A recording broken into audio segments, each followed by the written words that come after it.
Sitting here now with Patrick at the Ballynahinch Castle Hotel in Western Ireland. Patrick, can you please introduce yourself? Of course. I'm Patrick O'Flaherty and I'm General Manager of Ballynahinch Castle Hotel and Estate here in Connemara. So Patrick, this is a remarkable hotel. Can you please tell me about the history of this place?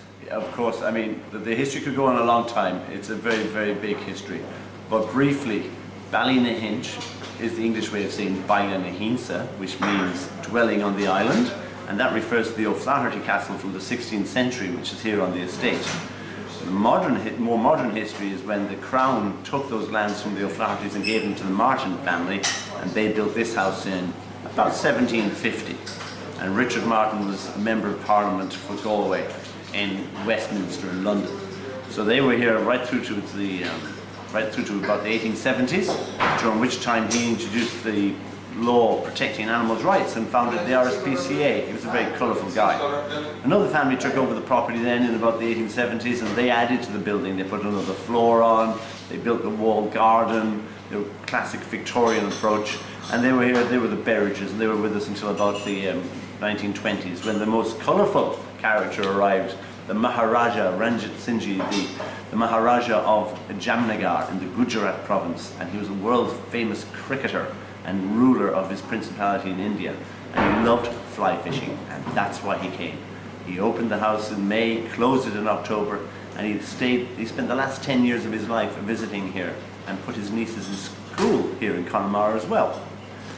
After he passed away, the house went through a couple of more ownerships and became a hotel 70 years ago next month, 1946, and the Prime Minister, or the Taoiseach of Ireland, was the first guest to sign the register.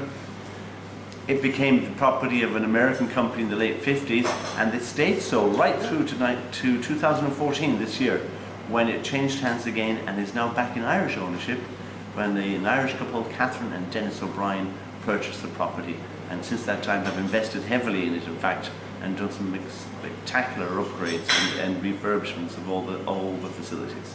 Well, that's fascinating, Patrick. Yesterday I had a wonderful dinner here. Tell me something about the cuisine. Oh, well, in that regard, we are so fortunate. I mean, we could not live or be positioned in a better place to actually exploit the cuisine. And in addition to that, we've also got one of Ireland's leading chefs in our kitchen, Ultan Cook, a Galway man, joined us last year and has been with us now nearly a whole year. Worked overseas, held a Michelin star for 3 years in Galway, and is now with us here in Connemara.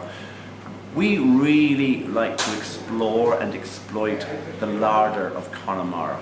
We're on the Wilds of the Atlantic Way. We've got an abundance of wild and beautifully fresh fish. We've got 30,000 acres of shooting rights in the winter. We've got game, we've got woodcock, we've got venison, we've got pheasant. And right throughout every season you'll see the menus changing, reflecting that. In the woodlands now in the summer you'll find Ultan and his guys out picking beautiful golden chanterelles in our woodlands.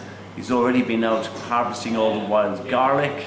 With woodland sorrel, we use seaweeds. So all of these ingredients are brought imaginatively to play in the restaurant, where it's beautifully simplistic but with a sophisticated expression.